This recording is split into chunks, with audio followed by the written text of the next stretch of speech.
Hello, aspirants. I welcome you all to IS Mentorship, and this is our lecture number 3 for Geography Class 7th, right?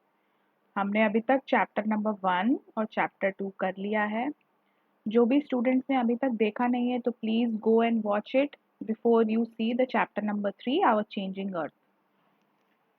देखिए, why I am focusing और I am telling again and again कि previous lecture देखना बहुत ज़रूरी है, because उसमें बहुत सारे ऐसे पॉइंट्स हैं जो हम चैप्टर नंबर 3 में डिटेल में कवर नहीं करेंगे, क्योंकि हम ऑलरेडी ये 2 चैप्टर्स में कवर कर चुके हैं. तो I would request you all to please watch the previous chapter video of geography class 7. ठीक है, आज का चैप्टर है chapter number 3 our changing earth. Let us try to look. और जैसे कि आई हैव सेड यू कि हम चैप्टर नंबर 3 और चैप्टर 4 आज ही की क्लास में कवर करेंगे, क्योंकि ये थोड़े छोटे चैप्टर्स हैं.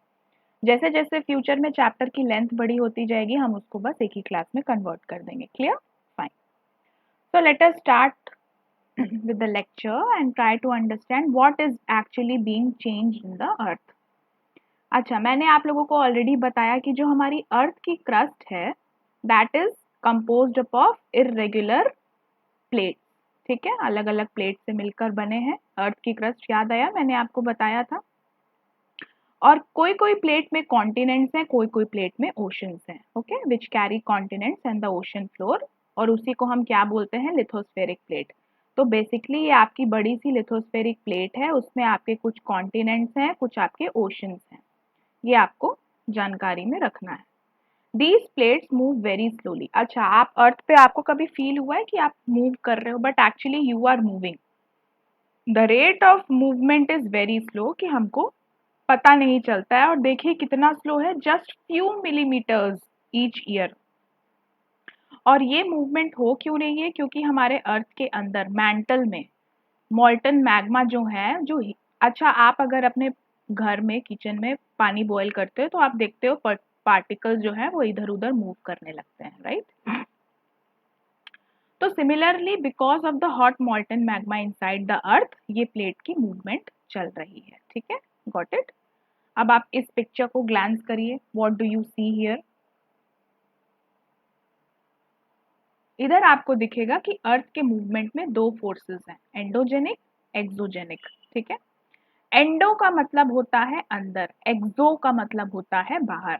मतलब अर्थ की मूवमेंट में ऐसी कौन सी फोर्सेस हैं जो अंदर से आ रही हैं? तो इसको भी 2 पार्ट्स में डिवाइड किया गया है, सडन, अचानक से, या डायस्ट्रॉफिक. ठीक है, सडन में अर्थक्वेक आएगा, वुल्केनो आएगा, लैंडस्लाइड आएगा. और डायस्ट्रॉफिक में बिल्डिंग माउंटेन्स आएगा. डायस्ट्रॉफिक मतलब अचानक से नहीं होता है, वो एक प्रोलॉन्ग्ड पीरियड ऑफ टाइम के साथ होता है. बिल्डिंग माउंटेन मतलब कि अब ये 2 प्लेट्स हैं, अब ये 2 प्लेट्स पास में आएंगी और पास आती जाएंगी. अब एक पॉइंट ऐसा आएगा कि ये एक दोनों को जो है वो पुश और पुश करेंगी. तो बिकॉज ऑफ दिस पुश ये जो है आपका माउंटेन्स बिल्ड हो जाएगा. तो क्या ये सडन हुआ? नहीं, it will take a long years. ठीक है, तो ये हमारी एंडोजेनिक फोर्सेस हो गई जो अंदर से एक्ट कर रही हैं. एक्सोजेनिक फोर्सेस मतलब जो बाहर से एक्ट करती हैं, वो 2 टाइप्स, वो भी 2 कैटेगरीज हैं. इरोजनल, इरोजन की वजह से. ठीक है, मतलब इरोजन मतलब किसी भी लैंड सरफेस का खराब होना, रबिंग की वजह से, घिसने की वजह से. डिपोजिशन, अब ये जो इरोजन होने की वजह से जितने भी आपके डेब्रिस इकट्ठा हुए हैं, वो विंड की वजह से, वो वाटर मूवमेंट की वजह से, वो किसी एनिमल की वजह से जो है दूसरे जगह पे डिपॉजिट हो जाते हैं. तो वो भी जो है एक मेजर कॉज है. तो उसमें कौन कौन से एग्जाम्पल्स हैं आपके? River, wind, sea waves, glacier. तो I hope it is clear to you कि जो हमारी अर्थ की मूवमेंट है, इसमें इससे ये 2 रीजंस की वजह से होती है, एंडोजेनिक, एक्सोजेनिक. एंडोजेनिक मैंने बता दिया, सडन, डायस्ट्रॉफिक. एक्सोजेनिक भी मैंने बता दिया. क्लियर? अब ये जो है मैंने आप यहीं पे ये सब चीजें लिखी हुई हैं कि ये एंडोजेनिक जो फोर्सेस होती हैं, ये ऐसी फोर्सेस होती हैं जो इंटीरियर ऑफ द अर्थ पे एक्ट हो रही है, acting in the interior of the earth. Exogenic forces वो होती हैं जो अर्थ के सरफेस पे बाहर से हो रही हैं. ठीक है, रेन, विंड, ग्लेशियर एक्सेट्रा.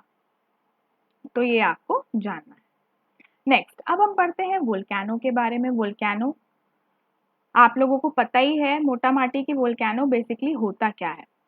अब थोड़ा डिस्क्रिप्टिव फॉर्म में पढ़ते हैं कि then when lithospheric plates move the surface of the earth vibrates whose vibrations can travel, ये L है, around the earth. These vibrations are nothing but earthquake. अब इतनी बड़ी सी प्लेट है, वो अगर थोड़ा सा मूव करे या तो दूसरे डायरेक्शन में या सेम डायरेक्शन में, ट्रांसवर्स डायरेक्शन में, कैसे भी डायरेक्शन में मूव अगर करती है, तो अर्थ के पूरे नीचे जितने भी पार्टिकल्स हैं वो वाइब्रेट करेंगे, ऑब्वियसली वाइब्रेट करेंगे, और उसी वाइब्रेशंस की वजह से अर्थक्वेक होता है। अगर वो वाइब्रेशन बहुत ज़्यादा है तो हमको फील होगा, वो अर्थक्वेक है।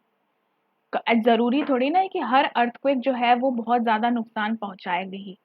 बहुत सारे ऐसे भी होते हैं जो कम नुकसान में भी होते हैं, तो वो आपका नॉर्मल या उतना ज़्यादा डिजास्ट्रस नहीं होता है। अब the place in the crust where the movement starts is called focus. मतलब कि क्या बोल रहा है, ये देखो, ये आपका अर्थ की सरफेस है, ठीक है। अब यहाँ पे दो प्लेट्स हैं, ये आपस में टकरा गई और यहाँ से जो है आपके ट्रेम्बल्स, शेक, वाइब्रेशंस मूव होने लगे, ठीक है। अलग अलग डायरेक्शन में देखिए आपके मूव हो रहे हैं। तो ये वाला जो पॉइंट है, ये वाला जो पॉइंट है जहां से एक्चुअली द मूवमेंट है स्टार्टेड, इसको क्या बोला गया है, फोकस। क्या बोला गया है, फोकस। और जैसे ही ये फोकस जस्ट इसके ऊपर वाली लाइन जो है, जो लैंड से टच करेगी, just the place on the surface, surface पे place just above the focus, इसको क्या बोलते हैं, एपीसेंटर। कंफ्यूज मत होइएगा, सेंटेंस जो है बदल के भी पूछ सकता है कि the place where the movement has started for the earthquake, वो क्या है, वो एपीसेंटर है, ठीक है। और जो सरफेस पे आ रहा है वो फोकस है, नहीं, जो जहां से मूवमेंट स्टार्ट होता है दैट इज योर फोकस, ठीक है। और जहां पे सरफेस पे टच होता है that is your epicentre. Clear हो गया, ओके। तो बेसिकली ये आपका अर्थक्वेक है। अब मैं बताऊंगी कि अर्थक्वेक से वोल्केनो कैसे रिलेटेड है, ठीक है। अभी आप देखते जाइए। अभी हमने पढ़ा earthquake can not be predicted, however the impact can be certainly minimized if we are prepared before the hand। अब हमको तो पता नहीं है कि अर्थक्वेक कब आ सकता है, it can come any time, ठीक है, it can come any time. तो as we can not predict it, but हम उसके लिए तैयार भी हो सकते हैं, ठीक है। जैसे क्या तैयारी रखेंगे, थोड़ा सोचिए, what type of preparedness. Buildings concrete की बने होने चाहिए, राइट। बहुत ज़्यादा क्राउडीनेस नहीं होना चाहिए किसी भी प्लेस पे। तो ये सब चीज़ें जो हैं आपको ध्यान में रखनी है। एंड ऑलवेज आप हमेशा ध्यान में रखना कि हमारे नेचर में बर्ड्स जो हैं वो सबसे पहले उनको समझ में आ जाता है कि अर्थक्वेक हैज़ हैपेंड और आने वाला है। तो always try to study the behaviour of animals, ठीक है। फिश इन द पॉन्ड्स जो है वो थोड़े एजिटेटेड, मतलब वरी हो जाते हैं, बहुत ज़्यादा इधर उधर घूमने लगते हैं, स्नेक सरफेस पे आ जाते हैं। मतलब before humans get alert, animals automatically get to know that earthquake is about to happen। Clear? तो ये आप कुछ चीजें को जान सकते हैं। So basically this is our mentorship program, okay। You can pause the screen and you can have a look on above perks what we are providing to you, ठीक है। तो ये आपका मेंटरशिप प्रोग्राम है, अगर आप एनरोल करना चाहते हैं तो आप डायरेक्टली इस नंबर पे कॉल करिए। और ये हमारा फाउंडेशन प्रोग्राम है, the for those students who need mentorship from the start of their preparation under the रियासत अली सर, उनके लिए ये वाला प्रोग्राम है, ठीक है। आपको किसी भी तरह की क्वेरी है इस पे कॉल करिए, we'll surely address that. And also हमारी एक बैच स्टार्ट ऑलरेडी हो चुकी है from 15th of the June, और आप जितने भी टॉपर्स के फोटो देख रहे हैं वो इसी मेंटरशिप प्रोग्राम से अपनी रैंक हासिल कर पाए हैं। So if you want to become next IAS IPS officer or you want to crack this examination, रियासत Ali sir will help you through his mentorship program। चलिए आगे बढ़ते हैं। हाँ, तो अब मैं बात कर रही थी वोल्केनो के बारे में। अब जैसे मैंने आपको बताया कि ये अर्थक्वेक, अब जैसे अर्थक्वेक आई तो हो सकता है कोई लैंड के बीच में गैप आ गए, राइट, ऐसा हो सकता है। That gap has arised between two lands. अब इसके अंदर से जो मॉल्टन मैग्मा है वो निकल के आएगी, जितनी भी गर्म मैग्मा है वो निकल के आती है, अंदर मैग्मा बोलते हैं। और जैसे ही वो अर्थ के सरफेस को क्रॉस कर देती है उसको लावा बोलते हैं। ठीक है, तो ये जो है वोल्केनो इरप्शन हो सकता है। आप इसका फोटो देख सकते हैं, मैंटल से जो है आपकी मैग्मा निकल रही है, this is your magma chamber, it's coming out from the vent and finally from the hole lava is coming out along with the gases and ash. और जो ये होल होता है उसको हम क्रेटर भी बोलते हैं, और जो वेंट है वो पाइप जैसा होता है जिसके थ्रू मैग्मा ऊपर जाता है। Clear? So because of earthquake, volcano can also happen. Okay. Now major landforms. We know that earth crust पे बहुत सारे अलग अलग टाइप के लैंडफॉर्म्स हैं। कौन कौन से आपको पूरा पिक्चर लगा हुआ है, मैं 10 सेकेंड्स दे रही हूँ, आप इसको देखिए।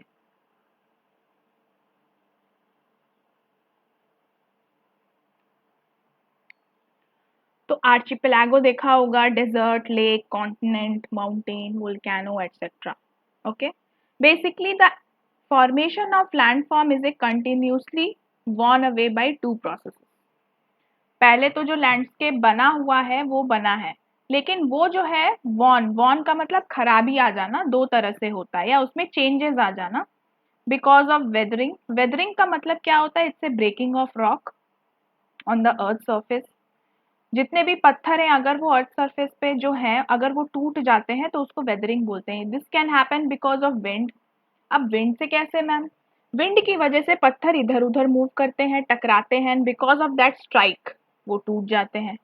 वाटर के फोर्स की वजह से भी टूट जाते हैं etcetera. So these are the sources of weathering.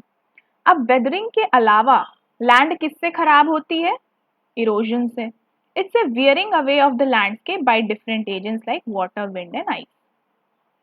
Erosion का मतलब टूटना नहीं होता है, वेदरिंग का मतलब टूटना होता है, लेकिन इरोजन का मतलब होता है जो आपकी जो लेयर है, सतह है, वो किसी तरह से घिस जाए because of way water, wind. अब ये मान लो एक सॉइल है, सॉइल का लेयर है, अब यहाँ पे बहुत तेज पानी आया तो ऑब्वियसली ये जो पानी है वो इसको पूरा हटा देगा सॉइल को, तो ये आपका इरोजन हो गया। Clear?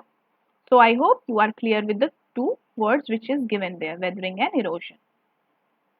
Work of a river. अब जो रिवर है मैंने आपको बताया कि रिवर इरोड करती है लैंडस्केप को। ठीक है, जैसे ये सॉइल है, यहाँ पे रिवर आ रही है, वो ऑब्वियसली अगर तेजी से आ रही है तो यहाँ के पूरे सॉइल को वो हटाते हुए क्रेटर बनाते हुए जाएगी। Okay, it tumbles at steep angle over hard rock so slows down, it forms a waterfall.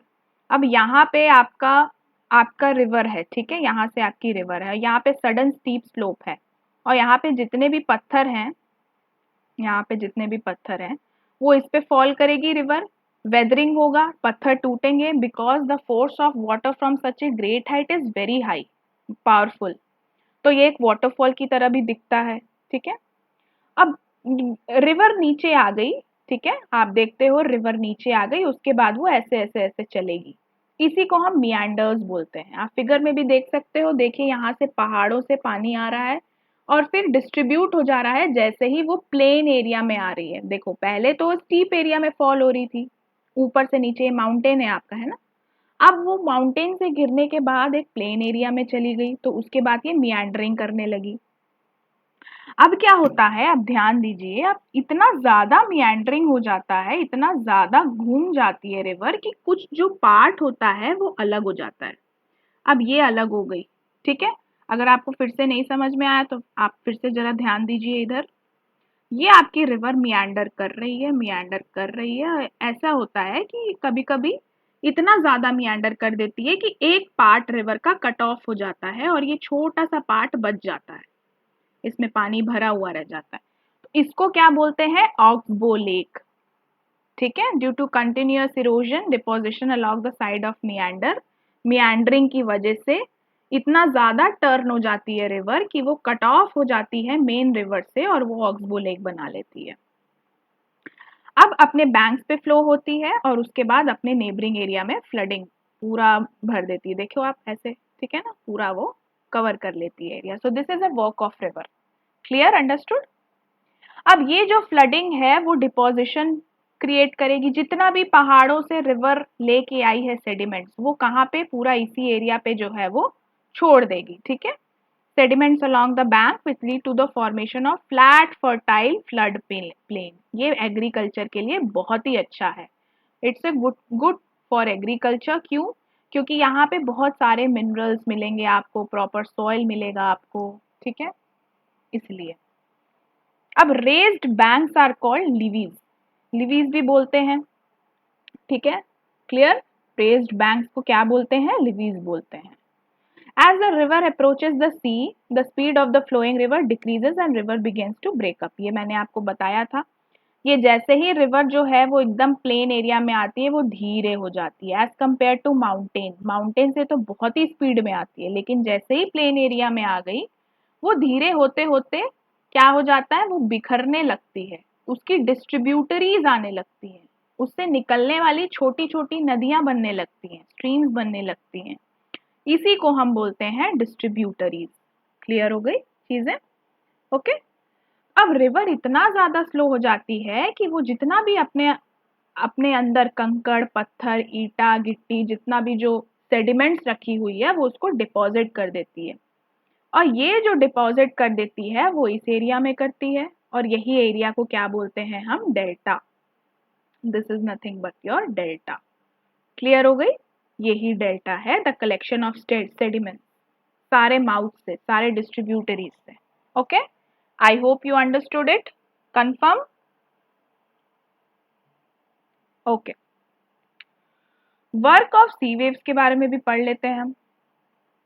अब जो है सी वेव्स का मतलब क्या है? एक सी है, उसमें देखो वेव्स आ रही हैं बिकॉज ऑफ विंड वाटर जो भी है। तो the erosion and deposition of the sea waves give rise to coastal landform.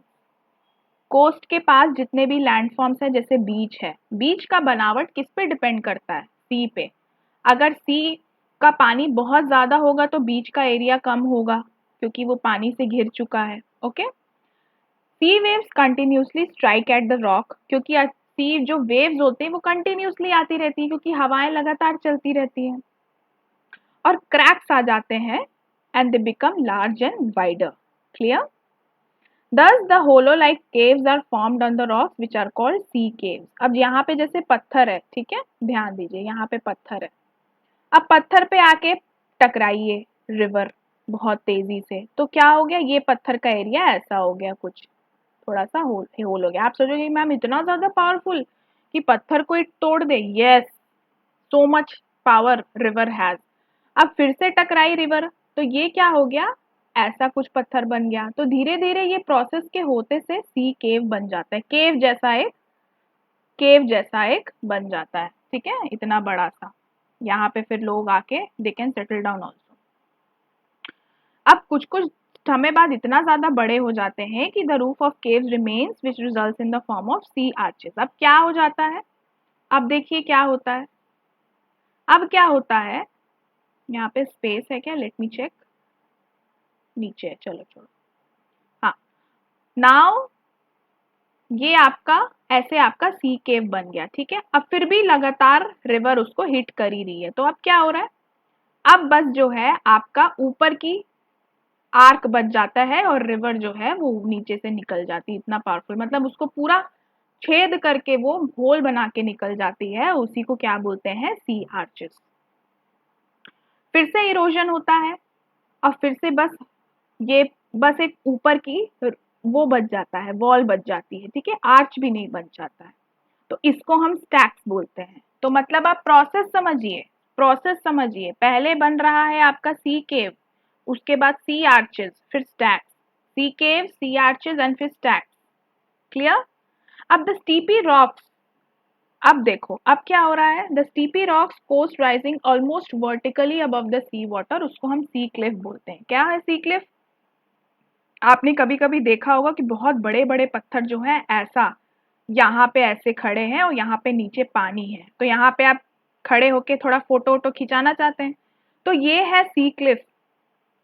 ये बना कैसे? Because of the river action, continuous river action, ये इसमें केव बनाती गई, ये आर्च बन गया, और थोड़े समय बाद क्या होगा? ये भी फॉल हो जाएगा, तो बस एक सी स्टैक बचेगा, ठीक है। The sea waves deposit sediments along the shore, और उसको हम बीचेस बोलते हैं। तो कीवर्ड्स क्या क्या मिले हमको? केव्स, आर्चेस, स्टैक्स, क्लिफ और beaches. Clear? So you should be knowing about it. I hope everything is clear to this point. अब ये वाटर का काम हमने देखा अभी तक, अब थोड़ा सा विंड हवा का भी काम देख लेते हैं। तो इरोजन के लिए विंड भी बहुत इम्पॉर्टेंट है, और डिपोजिशन के लिए भी। इरोजन के लिए भी मतलब कि घिसने और किसी लेयर को डैमेज करने के लिए या डिस्ट्रॉय करने के लिए भी, और डिपॉजिट करने के लिए भी। ठीक है। डेजर्ट में रॉक्स जो है मशरूम शेप्स के होते हैं। आपने देखा होगा, जैसे आप डेजर्ट पे जाओगे, अगर नहीं गए हो तो मैं बता दूं कि यहाँ पे ऐसे टाइप्स के रॉक होते हैं। ठीक है। क्यों रॉक होते हैं पता है? ये पत्थर है, एक तरह का ये पत्थर रहता है, आप देखना। ठीक है। तो ये कैसे क्यों होता है आपको पता है? यहाँ से हवा आ रही है, यहाँ से हवा आ रही है, तेजी से हवा आती है, तो ये धीरे धीरे जो है ये इस टाइप के पत्थर को ये ऐसा बनाने लगते हैं, because of the action of the wind. तो ये इस तरह का एक बन जाता है रॉक, और उसी को हम मशरूम रॉक बोलते हैं। ठीक है। तो विंड जो है वो लोअर सेक्शन को ज्यादा इरोड करता है एज कंपेयर टू अपर, क्योंकि वो विंड इसी साइड मूव करता है। ठीक है। इसीलिए इसका जो टॉप बेस होता है वो वाइडर होता है, और जो नीचे का बेस होता है वो नैरो होता है। ठीक है। और जैसी विंड होती है, जैसे अब यहाँ पे सैंड है, रेती है बहुत सारा, विंड आई ये सैंड को ले गई और इस प्लेस पे छोड़ दी, तो यहाँ पे कुछ अलग लैंडफॉर्म बन जाएगा। तो यही बोला जा रहा है कि विंड की वजह से भी बहुत सारी चीजें अफेक्ट होती हैं। जब विंड जो ब्लो करना बंद कर देता है तो सैंड गिर जाती है और डिपॉजिट हो जाता है। अब मान लो ये विंड के साथ चलती गई, अब यहाँ पे कहीं डिपॉजिट हो गई, तो ये वाला जो एरिया थोड़ा सा उठ जाएगा, क्योंकि यहाँ पे सैंड डिपॉजिट हो गया है। इसी को हम सैंड ड्यून्स बोलते हैं। आप देखे हो ना, ऐसे ऐसे ऐसे सैंड होता है डेजर्ट, डेजर्ट में प्लेन थोड़ी ना होता है, ऐसे ऐसे सैंड होते हैं। That is because of the wind action over the sand, उसी को हम सैंड ड्यून्स भी बोला जाता है। ठीक है। ग्रेन्स ऑफ सैंड जो है वो बहुत फाइन और लाइट होती है, इसीलिए विंड उनको कैरी कर पाता है। अब मैं बोलूँ कि विंड पत्थर को कैरी कर लिया, इतने बड़े पत्थर को, और एक जगह से दूसरे जगह, it is hard to believe, but for sand it is very easy to believe. क्यों भाई? क्योंकि सैंड बहुत हल्की होती है, इसीलिए जो है वो डिस्टेंस तक जो है वो डिपॉजिट हो पाती है। ठीक है। अब when sand is deposited in large areas, इसको लीज बोलते हैं। It's not loess, it's loess. ठीक है। जब जब लार्ज एरिया में सैंड डिपॉजिट हो जाती है तो उसको लीज बोलते हैं। तो यहाँ पे कीवर्ड क्या है? सैंड ड्यून्स, और क्या है आपका? लीज। ठीक है। तो आपको ये सब चीजों का ध्यान रखना है। अब मैंने आप लोगों को पहले ही बताया है कि अब क्लासेस बढ़ रही हैं, तो आपका जो है लेवल भी बढ़ना चाहिए। ठीक है। Your level is also increasing. तो अब वो ऐसा नहीं है कि आप बस बैठ के पढ़ रहे हो और सुन रहे हो। You should be having pen and copy with you so that you can write down the important points also. हम माइंड मैप्स अटैच कर रहे हैं, बट स्टिल आपका भी एक फर्ज होना चाहिए। ठीक है ना? Fine. So this was your wind action. When the wind blows, it lifts and transports sand from one place to another. ठीक है। एक प्लेस से दूसरे प्लेस में जो है वो ट्रांसपोर्ट हो जाती है। अब जैसे ही वो स्टॉप होती है तो सैंड गिर जाता है, और उसको, अच्छा, उसी को मैंने सैंड ड्यून मैंने बता दिया, वो रिपीटेड सेंटेंस है। ओके। वेल, इसको लीज बोलते हैं। और लार्ज डिपॉजिटेड, जैसे एग्जांपल लीज का सुनना है तो वो आपको चाइना में मिलेगा। कहाँ मिलेगा? चाइना में। Clear? where you will be seeing in China. So this is your very important thing about your wind. I hope everything is clear to you. Till this point आपको कोई डाउट नहीं है। ठीक है। हमने बहुत सारे important चीज़ों को कवर कर लिया है। Now what I will be doing, I will be giving a pause to you, क्योंकि ये चैप्टर काफ़ी लंबा था। अगर मैं इसमें एक और चैप्टर ऐड करूँगी तो it will be boring for you. ठीक है ना? तो नेक्स्ट जो चैप्टर है हमारा, चैप्टर नंबर 4, उसको हम कल करेंगे। ठीक है। उसके पहले I request you all to do complete your lectures in a very good way, क्योंकि एक बार फिर और हायर क्लासेस पे चले गए तो फिर आप लोग को प्रॉब्लम हो जाएगी। Okay. So I hope you loved this lecture, you liked this lecture. If you are liking our initiative, do give us a feedback by writing in our comment section. और अगर आपको किसी भी चीज़ में डाउट है तो उसके लिए भी आप मुझे बताइएगा, ठीक है ना? विल तुरंत हम एड्रेस करने का ट्राई करेंगे. And be ready for the chapter number 4 which we'll be having tomorrow. Till then, keep revising.